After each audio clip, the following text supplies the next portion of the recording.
ซ้ำที่หนึ่งซ้ำที่สองยังมีทันได้แล้วด้วยเจ้าเมื่อกี้นี่คือจิงรีดซ้ำที่หนึ่งเลยนะลุกตั้งแต่3 โมง3 โมงพวกลูกสาวนี่นะหนาวเขาก็ห้องนะเฮิร์นนั่นนะเนื้อห้องมีที่เศร้าค่อยเบายังมีเหลวอยู่ดีเนี่ยเจ้าเอ้ยความทุกข์ความลำบากเขายากสิบื้อเจ้าอันไม่ยงนะห่อส้มนะดิซ้ำที่สองแล้วซ้ำที่หนึ่งเนี่ยผ่านไปแล้วซ้ำที่สองเขายังไม่ได้เหลวได้ยังห่ออยู่ยังห่ออยู่นั่นก็มาโกรธจ้างกับมาโกรธคนหนึ่งอันนี้นะส้มป่าน้อยนี่กำลังฮิตส้มป่าน้อยนี่เห็นบ่พวกเจ้าอันนี้นะมะเขือนี่มะเขือเนี่ยมะเขือโหสิไข่โหตะไคร้นั่นภาษาไทยนะอย่าลืมอย่าพลาดนะเว้นตาก็อ้อระเบิงหนึ่งแล้วก็จำเป็นแล้ววะเสื้อไปนี่แหละหรือไม่เสื้อวะเพราะมันบังเบิงหนึ่งมันเริ่มตาได้เท่าเลยเนาะอย่าลืมอย่าพลาดนะพวกเจ้า2 YouTube แม่ใหญ่ยงลาวนะภาษาไทยเด้อแม่ใหญ่ยงลาวเห็นอันกะ YouTube กากดไลค์กดซอยกดกระดิ่งให้เด้อผ่านคือมันคือเมื่อเพิ่นนะมาคืนกำลังเทาะเสิร์ชเด้อนี่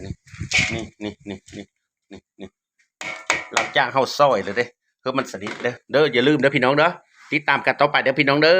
อล่างเลิฟเฮ็ดส้มป่าจอมเจ้าเอ้ยหน้าเบิ่งเด้ต้องเป็นตาแซ่บซะนะสู้หันแนวนี้ได้ดีเด้มะเขือคืนนะมะเขือคืนดิบได้มะเขือคืนซุปได้ผลกันคันซุปลายเป็นปนลอดอยู่มันละก็มาเสดียวนะเมื่อกว่าพอดีได้2 คืนโอ้ยมันละคักแต่น้องสุนอกนะซาดเนี่ยอย่าลืมอย่าพลาดนะพี่น้องเจอกันยุตลาดนะคณะสมยังไม่ได้เหลวอยู่ท่านหันยังมีลายด้วยคักอะไรนะสู้กินกับข้าวเหนียวฮ้อนมือเสาร์นะตื่นมาตะเด็กขนาดมันละคักแต่พี่น้องมาคุยดีกัดเฮาโอ้ยได้เหลืองขนาดได้สู้น้อยซอดดิส้มป่าน้อยส้มป่าเจ้าแม่ใหญ่ยงล่าวเฮ่5ป้าตี้เห็นYouTube กาอย่าลืมอย่าพลาดนะพวกเจ้าเอ้ยเพื่อถดโด่งดาวน้ำมูน้ำบ้านน้ำเมืองเพิ่นได้อีตุ่นผู้ค้าเน่ไอ้สัตว์บ้านเมืองเพิ่นเสือได้เงินทั้งอากาศโตเพิ่นได้เงินทั้งตลาดพูดมาโมมาแต่งนะสู้บ่มากนะเนาะความมันคักนายสัตว์ในอื่นดิขณะสมก็ใช่นะบึงเน่ขณะบึงเน่สู้น้อยเลย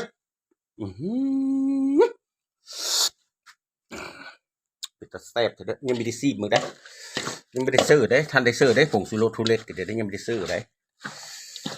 ซื้อบัดอันนี้แหละมือนี้แหละมันจะซื้อแหละมือนี้นะ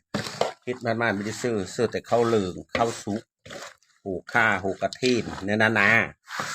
เป็นตะแซ่บอยู่นะสุดเนาะโอเคพี่ที่แบบนี้จะเอาชนะได้มาเศษหนึ่ง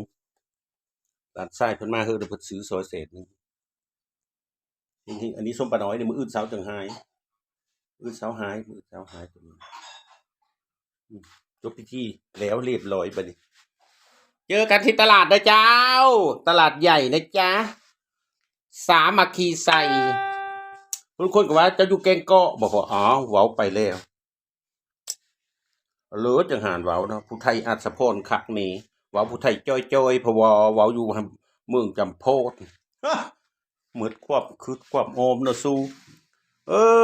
แล้วเราพูดเลยจะได้กระสั่งเอาด้วยบันนี้นะเอาว่าพื้นหินอันนี้นะค่อยเห็นอันนี้นะค่อยเห็นอันส้มปลาน้อยขึ้นทอดลูกหลานอันสั่งเอาอยู่บ่อแก้วนะ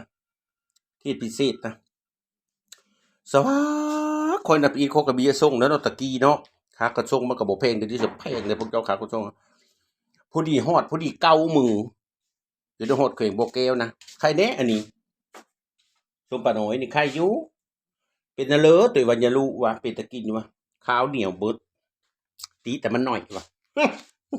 โอเคเท่านั้นแล้วเห็นนักกินก็อย่าลืมกดไลค์กดซับสไครต์กดกระดิ่งค่อยๆนี่เท่านั้นหรอกจบบ๊ายบายจุ๊บ